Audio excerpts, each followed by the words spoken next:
Welcome to SteeldogsTV in association with MF Hire. Saturday, September the 24th, and the Guildford Flames were the visitors at iceSheffield, taking on the Bradfield Brewery Sheffield Steeldogs in their steel grey uniforms. The Flames opened the scoring at 3 minutes 40, Maslonka beating Hadfield from close in.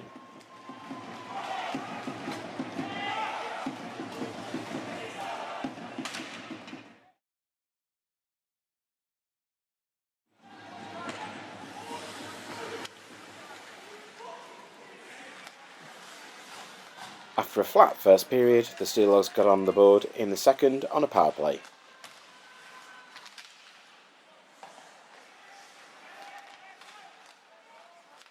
Colchudra on the spot to bury the puck. 1-1.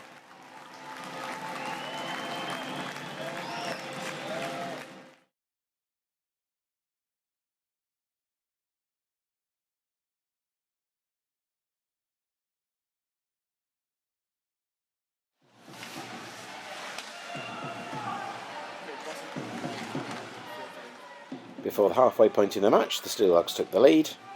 Myrna gaining the zone, skating around, and picking up the puck to beat Ulberg for 2-1.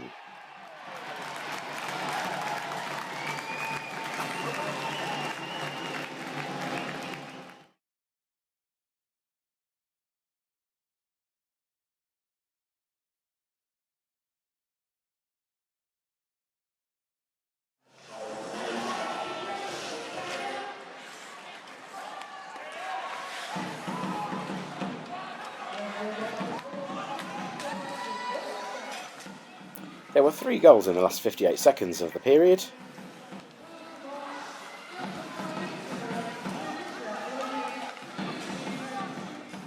The first of those goals came through debutant Jan Krivalavek. Great skate up the middle, carries the puck, keeps on going, and scores.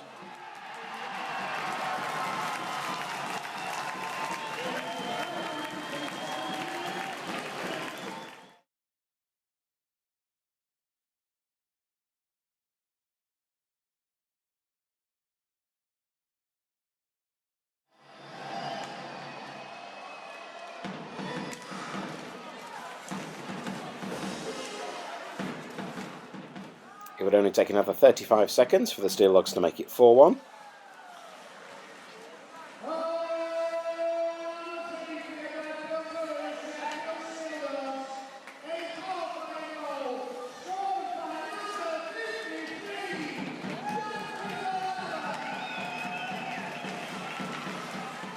The puck eventually breaks to Pavel Myrna, and here he goes into the zone, through the D, goal.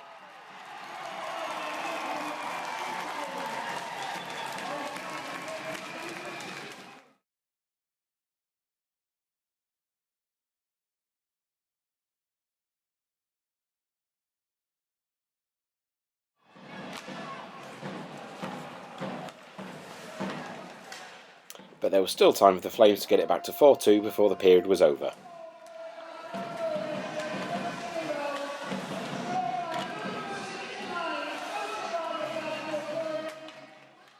Jens Eriksson waiting on the back post to score the goal, timed at exactly 40 minutes.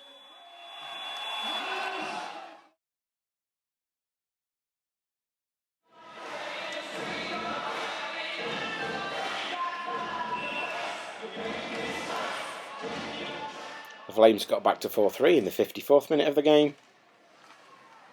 Matish Kral credited with the goal.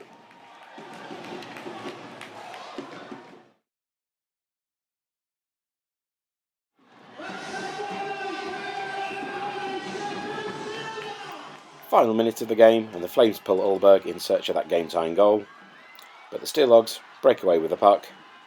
Myrna with the nicely timed pass for Bozas to score and finish the game at 5-3 in favour of the Steeldogs. We caught up with Lloyd Gibson and netminder James Hadfield after the game.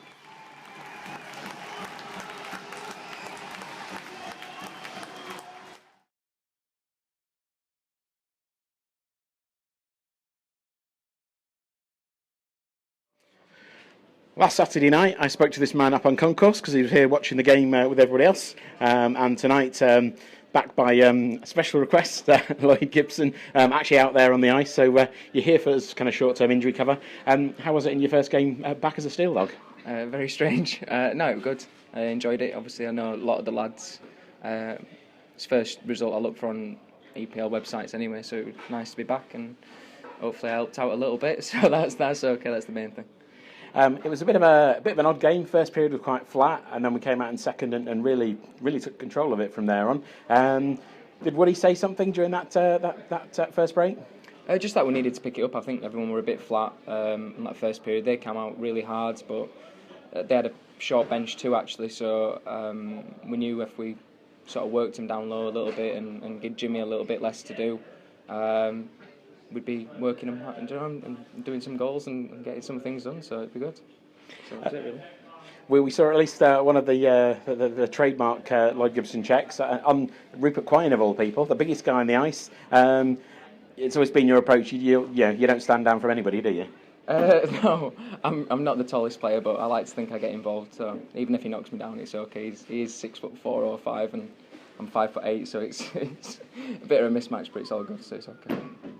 Quite a lot of changes in the just over a year since you were last here. Yeah. What's kind of struck you in terms of the differences in the couple of days that you've been back around? A lot more professional. Everything's stepped up a level. Obviously, it helps when you've got Boss and Myrna and the D-man, Bracco, and all these guys. They're obviously real good players, and all the core British guys that we've always had have sort of stepped up the plate. And I mean, warm-ups, off ice, I mean, even down to the kits and short covers and everything like that, everything just got more professional. So, and obviously Woody wants to take that forward and build a successful team. So they've got the players to do it. So it's just getting it on the ice now.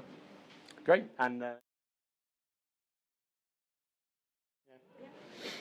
so James ended up with a nice 5-3 win over your old team. How did that feel for you? Obviously, it's always nice to win against Guildford. My first game back, actually, since being injured and everything and leaving the club, so pretty chuffed to get the 5-3 win. Are there still a lot of guys that were your kind of teammates back in the day on that team? Yeah, I think mainly the imports is the only thing which has really changed, but most of the Brits are the same. And it's always nice to see familiar faces and stuff, but it's obviously you forget all that when you're playing the game. Talking about changes, had a few changes in front of you, I guess kind of further in front of you, with it being the forwards. But is that something that you're aware of in there, or is it just, it's guys in shirts, hopefully kind of providing some blockage for you? No, I think you definitely notice it. I mean, Woody's brought in guys who have got experience, like Jan's obviously played a couple of years in the Czech too, and Lloyd's been here a long time before that, so it always helps having more experience. You can't knock it. So. You've faced a lot of rubber tonight. I haven't seen a shot count yet, but you seem to face an awful lot of shots. Are you a netminder who prefers to be kind of involved in the game all the time, or are you happy to be kind of get some peace and quiet? I think it varies. I don't mind facing a lot of pucks. I think you get into the game easier, that's for sure. I mean, my time in Guildford used to play games where you maybe get like 15 shots or something, but in my personal preference, I prefer to have more. You just get more into the game, and you've always got something to do, so you can always be aware. It's hard standing still for 5 or 10 minutes. And kind of stood at the back in the net. Did you kind of feel that the lift as the guys really got going in the second period? Yeah, definitely. I think we switched it on. I mean, obviously, like Lloyd said, the first period wasn't very good by our standards, and we had a good chat in the dressing room during the period break and came out, and I think we surprised them, really. I think a lot of people underestimate us, so we can prove them wrong. Well, great stuff. Well done tonight, and good luck for tomorrow night.